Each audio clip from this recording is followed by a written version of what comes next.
क्या कर रहे हैं हम? Change in profit sharing ratio. Change in profit sharing ratio में हम क्या क्या कर चुके हैं? Problems face at the time of reconstitution, ratio calculation done, gaining ratio, sacrificing ratio, new ratio, treatment of goodwill done, treatment of reserves done. Now revaluation of assets and liabilities. Reconstitution का most important rule जो बार बार हमें ये adjustments करवा रहा है, क्या है rule? No partner should be at a profit और at a loss on account of reconstitution. कह रहे मतलब रिकॉन्स्टिट्यूशन के बाद किसी का फायदा नहीं होगा। भाई साहब जरा ध्यान से सुनो, वो कहना क्या चाहते हैं। वो कहते हैं कि प्रॉफिट शेयरिंग रेशियो चेंज हो गया, ओके, आगे जाके हम जो भी काम करेंगे, जो मेहनत करेंगे, वो प्रॉफिट्स नए रेशियो में डिस्ट्रीब्यूट होंगे, ओके। बट जो ऑलरेडी मेरे पास रिजर्व्स पड़े हुए हैं, जो ऑलरेडी एसेट्स एंड लायबिलिटीज हैं, अगर उनकी वैल्यू फ्लक्चुएट होने की वजह से आपका कोई as on date, on the date of reconstitution कोई प्रॉफिट या लॉस हो रहा है अगर, तो वो ओल्ड पार्टनर्स में ओल्ड रेशियो में डिस्ट्रीब्यूट हो जाना चाहिए। वरना पास प्रॉफिट्स आगे जाके अगर हम डिस्ट्रीब्यूट करेंगे तो जिसका रेशियो बढ़ गया उसका तो बैठे बैठे प्रॉफिट हो गया बिना एक्स्ट्रा एफर्ट्स के, और अगर लॉसेस हुए अक्यूमुलेटेड जो हमने कैरी फॉरवर्ड कर दिए तो जिसका रेशियो बढ़ गया उसका तो नुकसान हो गया बैठे बैठे। तो कह रहे हैं कि बेस्ट पॉसिबल सिनेरियो में क्या रहेगा हमारे लिए, on the date of reconstitution ही चेक कर लो कि ऐसे कोई एसेट्स एंड लायबिलिटीज जो आपने दिखा रखे हैं उनकी वैल्यू अगर फ्लक्चुएट हो चुकी है तो उनको रिवाइज करो, उन वैल्यूज पे दिखाओ, फिर जो प्रॉफिट और लॉस उस रीवैल्यूएशन की वजह से आ रहा है, रीअसेसमेंट की वजह से आ रहा है, it must be distributed among the old partners. अगर प्रॉफिट है तो distributed among the old partners in their old profit sharing ratio, और अगर लॉस है तो it must be borne by the old partners in the old profit sharing ratio. बेटा एक चीज बड़े ध्यान से सुनना, जो ट्रीटमेंट ऑफ रिजर्व्स है, treatment of reserves, accumulated profits, accumulated losses, workman compensation reserve, investment fluctuation reserve, change in PSR, admission, retirement, death, सब में सेम ट्रीटमेंट है। revaluation of assets and liabilities, change in PSR, admission, retirement, death, सब में same है। तो अभी हम detail में कर रहे हैं चेंज इन PSR में, ढंग से कर रहे हैं, डिटेल में मतलब 100% कवरेज होगी।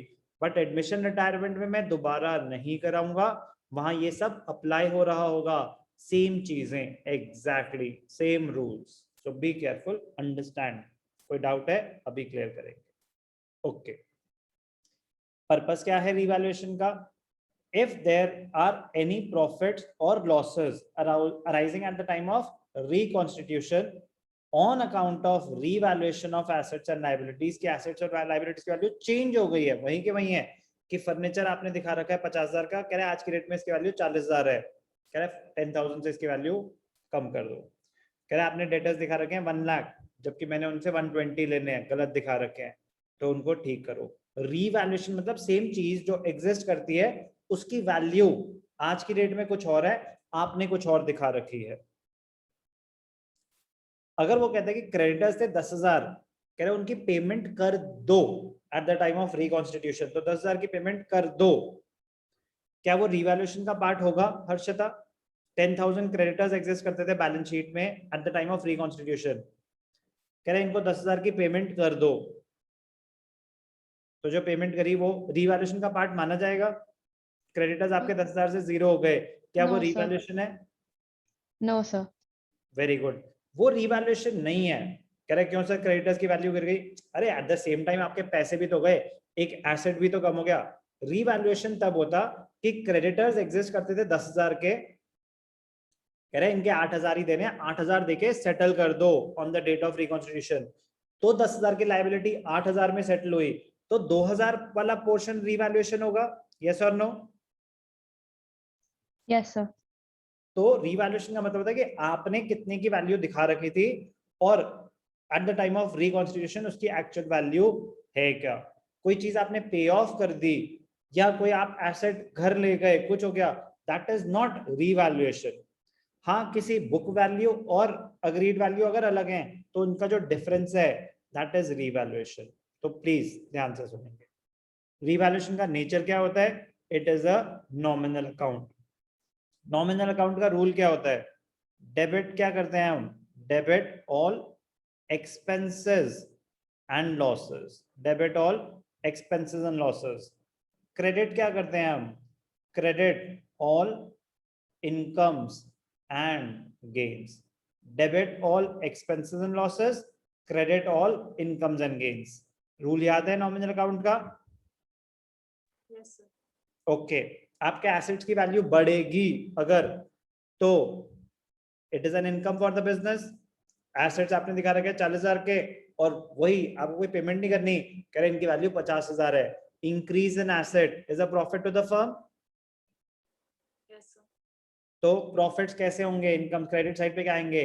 इंक्रीज इन एसेट्स और decrease in liabilities are shown on the credit side of revaluation account. Increase in liabilities or decrease in assets are shown on the debit side of the revaluation account. एक example देता हूं, जैसे कि आपने investments, कोई investment fluctuation reserve नहीं है, आपने इन्वेस्टमेंट दिखा रखी थी 1 लाख की, कोई आईएफआर नहीं है, कह रहे आज की डेट में इनकी मार्केट वैल्यू है 90,000, तो इन्वेस्टमेंट की वैल्यू बढ़ गई या कम हो गई? कम हो गई सर, कम हो गई। कम हो गई, वेरी गुड। तो डिक्रीज इन एसेट फर्म के लिए प्रॉफिट या लॉस? Sir, loss. लॉस। तो डेबिट साइड पे क्या आ जाएगा? To investments. तो fall in the value of investments is shown on the debit side, but entry क्या पास हुई? Revaluation account debited to investments. Investments की वैल्यू गिर रही है तो डिक्रीज इन एसेट को क्रेडिट हुआ 10,000। फर्म का लॉस है तो रीवैल्यूएशन को डेबिट करेंगे। कैसे दिखाएंगे, समझ आया? ये नहीं लिखे to decrease, to fall, to increase, no, उस एसेट का नाम आ जाता है। तो अगर फर्नीचर की वैल्यू गिरी, इन्वेस्टमेंट्स की वैल्यू गिरी, तो एंट्री पास होगी revaluation debited to investment, to furniture. Investment की वैल्यू बढ़ी तो एंट्री होगी investment account debited to revaluation, तो रीवैल्यूएशन के क्रेडिट साइड पे आ जाएगा। डेबिट्स पे क्या आ रहा है, क्रेडिट्स पे क्या आ रहा है? किसी को कोई भी डाउट? No sir. अगर क्रेडिट आइटम ज्यादा हैं, मतलब इनकम ज्यादा है एक्सपेंसेस से, तो there will be revaluation profit. Profit will be distributed among the old partners in their old profit sharing ratio. Profit distribution की एंट्री क्या होगी? Revaluation account debited to partners capital account. Profits हैं, partners को मिल रहे हैं, तो उनकी capital बढ़ेगी या कम होगी? लक्ष्य सर, आप एक बार वापस रिपीट कर सकते हैं? प्रॉफिट्स अगर पार्टनर्स को मिल रहे हैं तो प्रॉफिट्स मिलने की वजह से कैपिटल बढ़ेंगी या कम होंगी? लक्ष्य सर, बढ़ेंगी सर। बढ़ेंगी। तो increase in capital debited credited? Sir, credited. तो पार्टनर का कैपिटल बढ़ रहा है तो वो क्रेडिटेड। Entry Yes. क्या होती है प्रॉफिट डिस्ट्रीब्यूशन की? Revaluation account debited to partners capital account, distribution of profits. यही अगर आपके डेबिट ज्यादा होते, लॉसेस ज्यादा होते, तो एंट्री होती partners capital account debited to revaluation. तो प्रॉफिट और लॉस इनमें ट्रांसफर करेंगे और रीवैल्यूएशन अकाउंट को हम क्लोज कर देंगे। तो ये टोटल आ जाएंगे यहाँ पे एंड में। ओके, अब ध्यान से देखना बेटा, एक एग्जांपल के थ्रू समझते हैं। फॉर्मेट में किसी को कोई doubt? Nature and format. Nature nominal account, debit all expenses, credit all incomes. Format में डेबिट साइड पे क्या आ रहा है, क्रेडिट साइड पे क्या आ रहा है? किसी को कोई भी डाउट अभी तक? कोई चीज दोबारा सुनना चाहेंगे? No sir. चल सकता हूँ आगे? Yes sir. चलो एग्जाम्पल के थ्रू समझते हैं, सिंपल सा एग्जाम्पल। ओके, किसके से मैं डिस्कशन के साथ करना चाहूंगा? तो डिस्कशन में करना चाहूंगा Vanshika.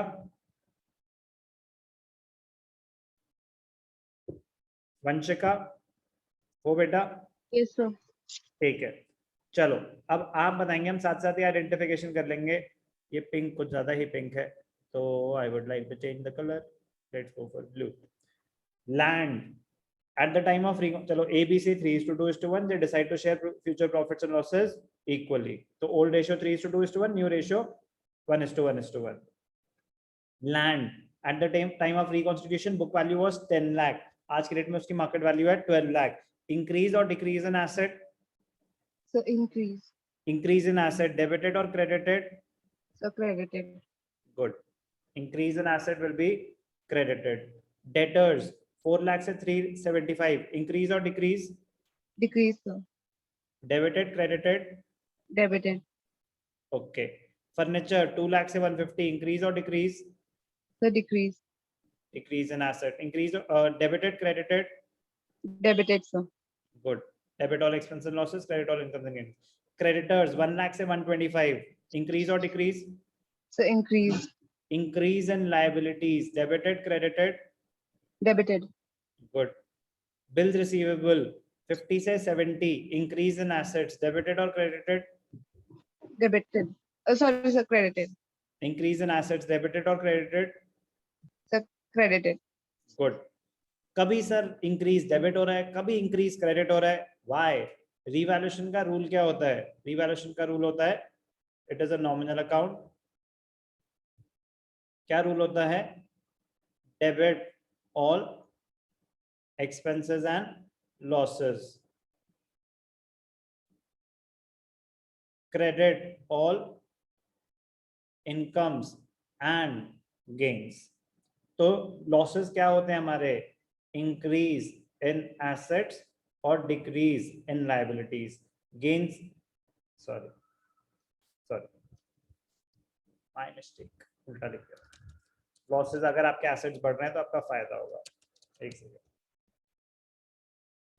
okay expenses decrease in assets और increase in liabilities gains क्या होंगे increase in assets और decrease in liabilities तो लैंड की वैल्यू बढ़ी तो increase in asset therefore credited तो ये रूल समझ आना चाहिए अब प्रेजेंटेशन पे आ जाते हैं तो लैंड इंक्रीज क्रेडिट हो रहा है तो रिवैल्यूएशन अकाउंट में कैसे दिखाएंगे क्रेडिट साइड पे ध्यान से देखना क्या लिखेंगे क्रेडिट साइड पे बाय लैंड है लैंड एंड बिल्डिंग है बाय लैंड कितने से जो चेंज आएगा ना सिर्फ उतना increase in the value of land 2 lakh था तो रिवैल्यूएशन में क्रेडिट साइड पे 2 लाख आ गया कोई भी डाउट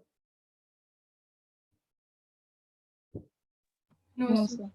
नेक्स्ट डेटर्स 4 लाख से 375 decrease in the value of debtors तो revaluation account debited to debtors कितने से वैल्यू गिरी 25,000 कोई भी डाउट No, sir. ऐसे ही furniture decrease by 50,000 revaluation debited to furniture creditors 1 lakh से 125 इंक्रीज इन लायबिलिटीज लॉस है इसलिए रिवैल्यूएशन को डेबिट करा बिल्स रिसीवेबल इंक्रीज है क्रेडिट होगा क्रेडिट साइड पे आएगा बाय बिल्स रिसीवेबल कितने से 20,000